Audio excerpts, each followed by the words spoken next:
Quote, with every mistake, we must surely be learning, sang the Beatles and George Harrison back around 1969, was it? That was my question there. I can't imagine any better prescription for health and well-being than a town having character. Character and having the responsibility to design and control its own destiny regarding growth and development. I would prescribe that for every community on earth.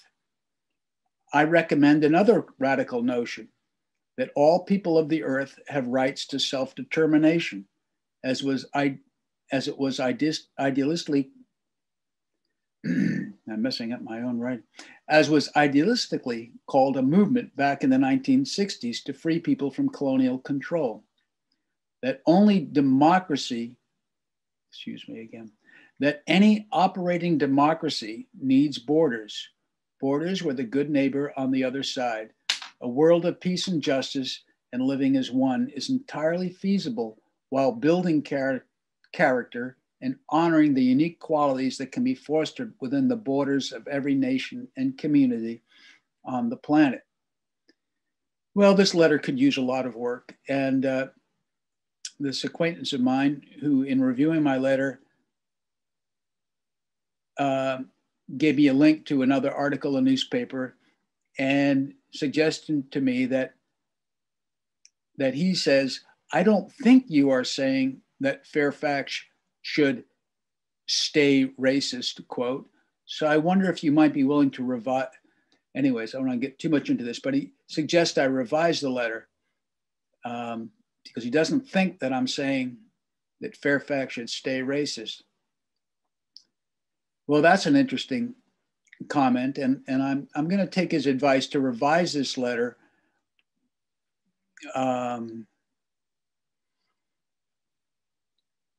that in my haste or my inability to construct the thoughts, I'm not generating the information that's needed.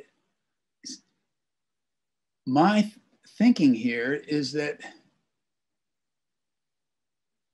in fact, for Fairfax to stay racist,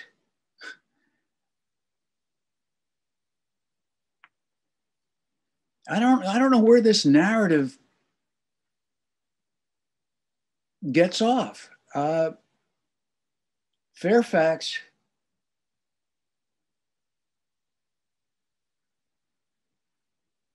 I said here, again, maybe I said stay racist is an absurdity. Of course not.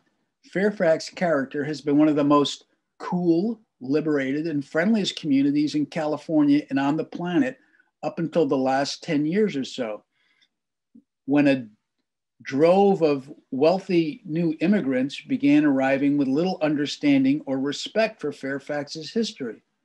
The dark history, of course, exists in our national evolution.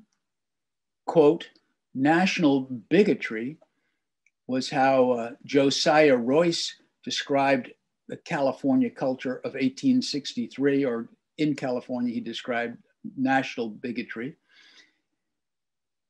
So much has changed for the good and keeps changing, except now compassion has become a tool of big money and endless development. SB 9 and 10 and the loss of local rights to defend what was the de facto responsibility to defend for anyone who was an environmentalist or had some civic pride back 40 or 50 years ago. What I'm saying there is to defend your environment, to defend neighborhoods, to defend your communities. Income disparity, I see all around me, and the urbanization of local communities, the nightmare of overpopulation starting to become more and more glaring. I cannot imagine how anybody who drives the roads of California, Marin County, or probably anywhere in the Bay Area or Greater California cannot see the continual trend of too many people in vehicles. It seems like a civilization that's completely mad in terms of the quality of life, continually diminishing. So I'm going to review the, here is an article I found that puts the terms you mentioned in perspective. So again, this person who's helping me is referring me to the article, Fairfax revisits racial equity effort after panel resignations. And I'm going to wrap it up because I'm trying to keep this stuff simple here.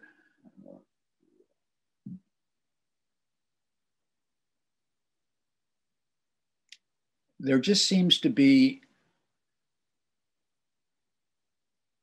a blanket here at the I feel like we're at the cusp of almost a kind of a planetary environmental collapse. I mean, I know I'm speaking gloomy here. Maybe we can go on for another 30 or 40 years like this, but the Kentucky tornadoes are just, you know, yesterday's glimpse of what's going on. And how long before we have issues with food supply, even in the civilized countries? Within 10 years?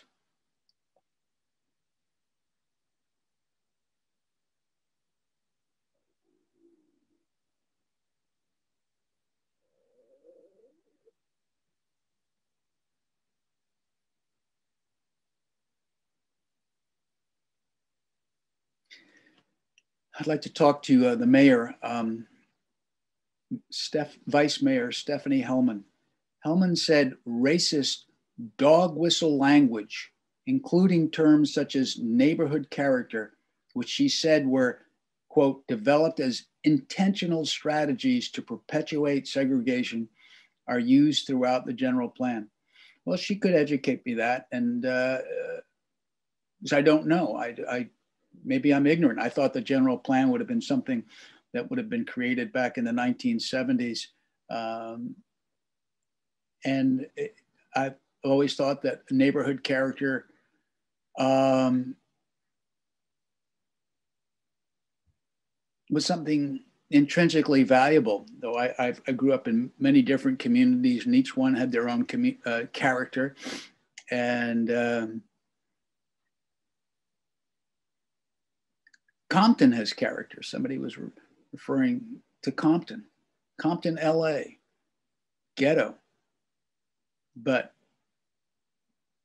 it's got character. Would I want wealthy developers to go in there and start filling up those beautiful little single family homes with massive apartment complexes?